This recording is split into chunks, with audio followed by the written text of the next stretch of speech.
For what purpose the gentleman from Iowa rise? Mr. Chairman, I have an amendment at the desk. Clerk will designate the amendment. Amendment number 268, printed in the congressional record, offered by Mr. King of Iowa. Pursuant to the order of the House of February 17th of 2011, the gentleman from Iowa, Mr. King, and a member opposed will each control 5 minutes.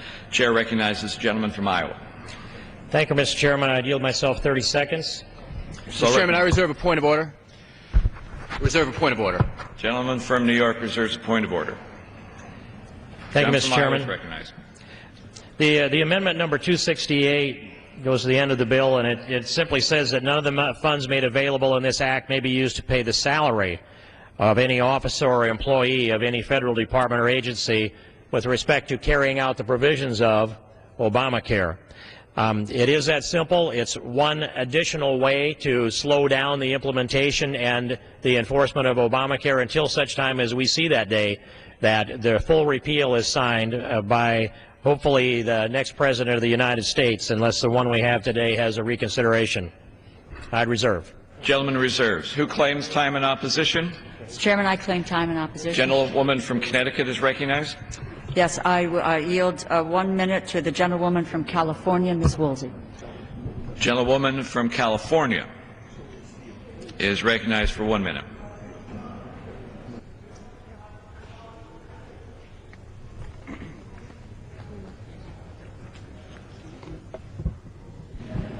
Thank you, Mr. Chairman.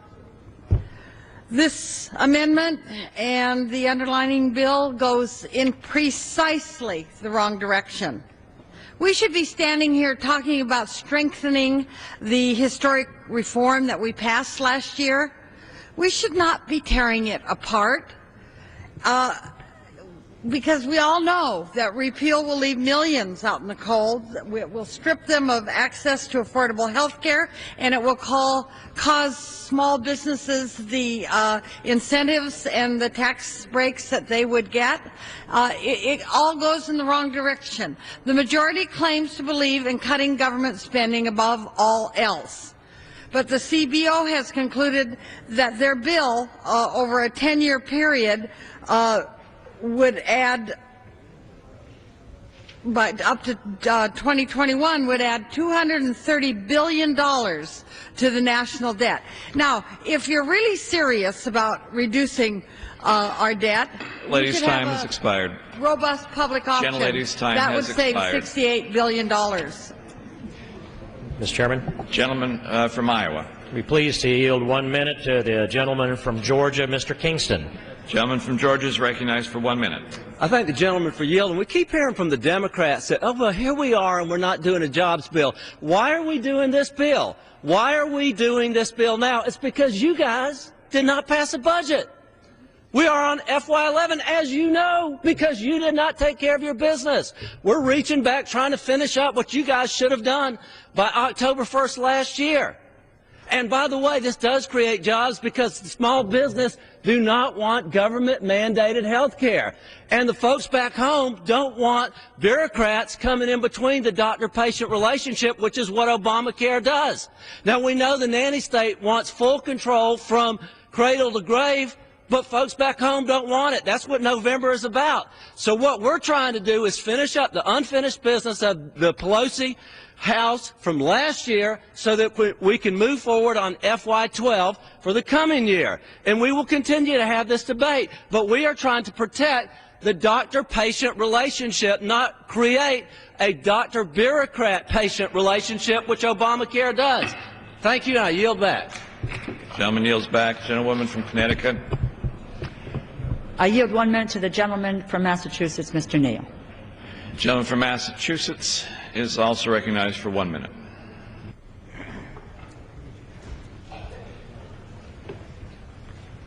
Thank you, gentlelady. When you consider how rhetoric doesn't square up with reality in this institution, the gentleman from Iowa started by saying this was the greatest threat to personal liberty in history. Well, we've got some young people here today, and I guess he thinks that Plessy versus Ferguson and Dred Scott and Lincoln's suspension of habeas corpus, that those didn't represent a threat to personal liberty. Now, President Bush said that the best way to get health care for those who were outside the mainstream was very simple. You could go to an emergency room. That is not health care. That treats the issue in front of the individual. It denies preventive care. It doesn't offer assistance to women who are in need of additional health care. This proposal that we passed was modest and it was market-driven. It kept the private sector alive and it put in place basic protections for the American consumer. I wish that we could have a separate vote on the individual proposals that we included in that bill. And I guarantee you we wouldn't be talking about death panels. We'd be talking about the idea of extending health care benefits to all members of the American family, including the 51 million who find themselves outside of the mainstream. Just think of it today. This is more of a threat to liberty than Plessy versus Ferguson and Dred Scott and Lincoln's suspension of habeas corpus. Gentleman from Iowa. Mr. Chairman, I'd be pleased to yield 1 minute to the judge and congressman from East Texas, Mr. Louis Gohmert. Gentleman from Texas is recognized for 1 minute. Thank you, Mr. Speaker. We heard the Minority Leader Pelosi saying earlier that we were here as Republicans siding with the insurance companies. Revisionist history is great, but if you go back and look at who was supporting the Obamacare efforts, you had the insurance companies lined up, all out there supportive. You had the big pharmaceutical companies all out there supportive. You saw the American Hospital Association out there supportive. You saw the AMA out there supportive. You saw AARP. They were seen out there encouraging all the Obamacare stuff.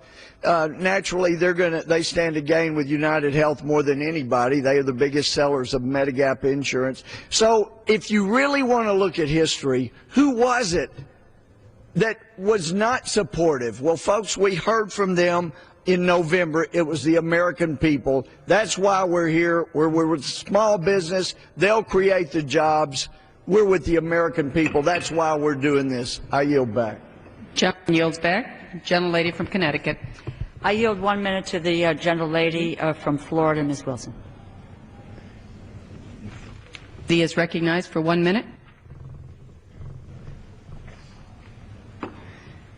If the gentlelady will suspend for 1 moment, the chair would note that the point of order by the gentleman from New York continues to be reserved throughout. Gentlelady is recognized. Good afternoon, Madam Chair. Somewhere in America today, a family is losing their home because they can't afford the health care premiums for a diabetic dad and a hypertensive mom. Somewhere in America tonight, a child will die because they have been denied health care because of a pre-existing condition. Somewhere in America tomorrow, a family will go bankrupt because they took care of a cancer-stricken family member. Black, white, Hispanic, Asian, urban, rural, Republican, Democrat, Independent, Tea Party, it doesn't matter. At some time in our life, we will all get sick. We need health care. But you know what? We as members of Congress are very fortunate. We all get health care. We get the very best. But what about Jennifer and Lisa and James and Grandma and Grandpa and the Johnsons and baby Joshua? We represent them too. They get what they deserve, what we get. My constituents sent me to Washington to preserve the Affordable Health Care legislation. They are proud of the product that the 11th Congress and Nancy Pelosi and President Obama produced. Long live affordable health care legislation. On behalf of the people of this nation who depend on our leadership, I call upon you to defeat this amendment. Gentleman from Iowa. Madam Chair, I'd be pleased to yield 2 minutes to the gentlelady from Minnesota, Mrs. Bachmann. The gentlelady from Minnesota is recognized for 2 minutes. Thank you, Madam Speaker, and thank you to the gentleman from Iowa for offering this important amendment. The liberal talking point in the debate thus far has gone something like this. We can't defund Obamacare today because we have to focus on job creation. Now, that's very interesting coming from the liberals in this chamber who spent literally trillions of dollars out of the public treasury only to see 2 million jobs lost in the private sector because because of their failed policies on job creation. Obamacare will likely create the largest government bureaucracy in the history of our country, filled with even more government jobs than any other agency. There's one thing that Obamacare will likely do very, very well, and it's this. It will create the largest bureaucracy of government workers in the history of the nation. It isn't that we will necessarily get more doctors. It isn't that Obamacare will necessarily give us more nurses or truly more health care. What we will get from Obamacare, according to the Congressional Budget Office, is increased costs in health care with a huge bureaucracy, all designed for the purpose, likely, of saying no to people when they need to have access to health care. What a bargain, Madam Speaker. Pay more, get less. That's the reason why I believe the Rasmussen poll came out last week and said that 58% of the American people are begging this Congress to repeal Obamacare. Repeal we will, and defund we must. I yield back the remaining of my time to Mr. King. Gentlelady yields to the gentleman from Iowa. Madam Chair, may I inquire us to balance the time? Gentleman from Iowa has 1 minute remaining. The gentlelady from Connecticut has 2 minutes. I would reserve. Gentleman reserves. Gentlelady from Connecticut. I yield 1 minute to the gentlelady from Texas, Ms. Jackson Lee. The gentlelady from Texas is recognized for 1 minute.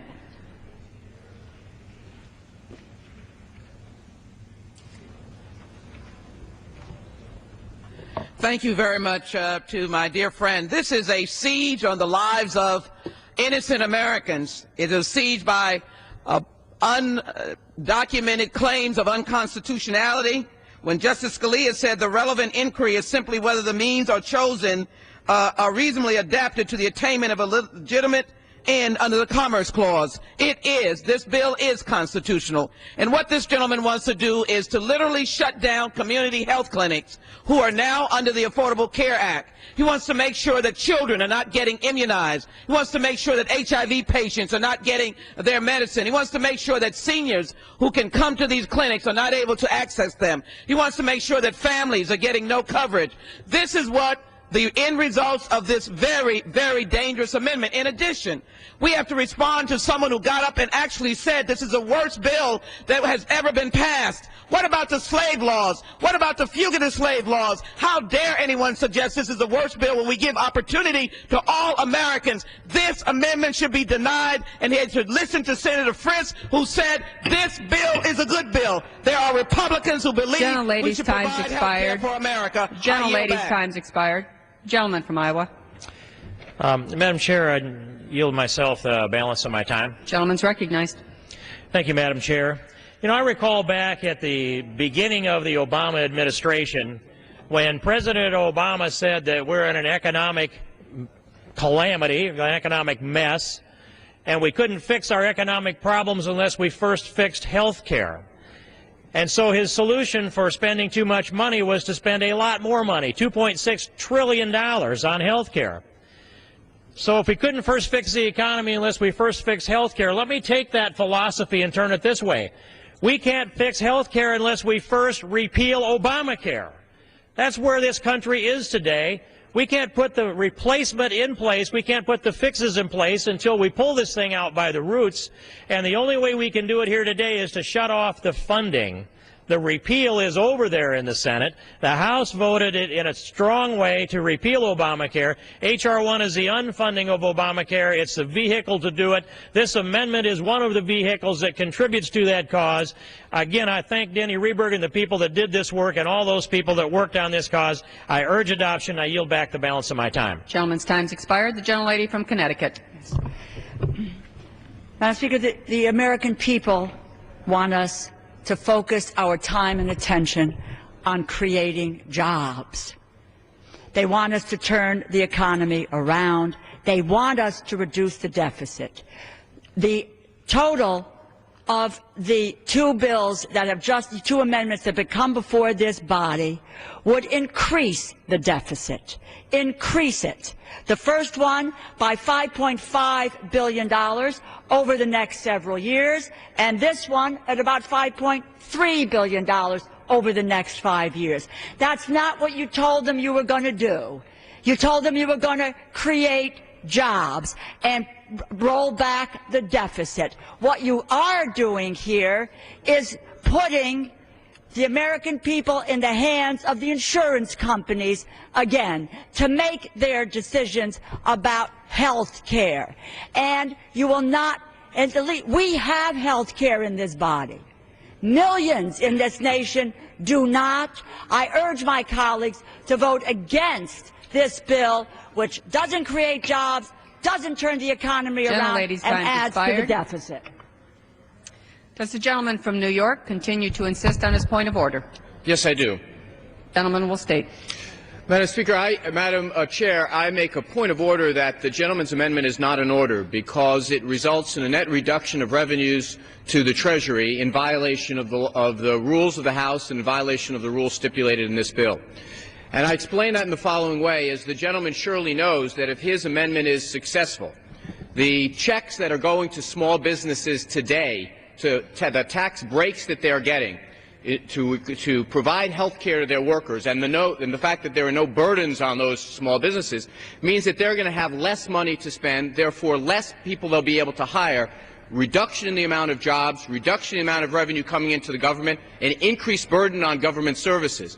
In fact, the gentleman would say that anyone that would be writing the check to give back to citizens, they can't do it. Anyone taking that check, bringing it to them, can't any longer do it. Anyone cashing that check would be in violation of the law. This amendment says that anyone getting a tax break under this bill would have to give it back. That provides net reduction in the amount of economic activity and job creation in this country, and therefore his amendment is out of order. Is the gentleman making a 3J3 point of order? I actually withdraw my point of order.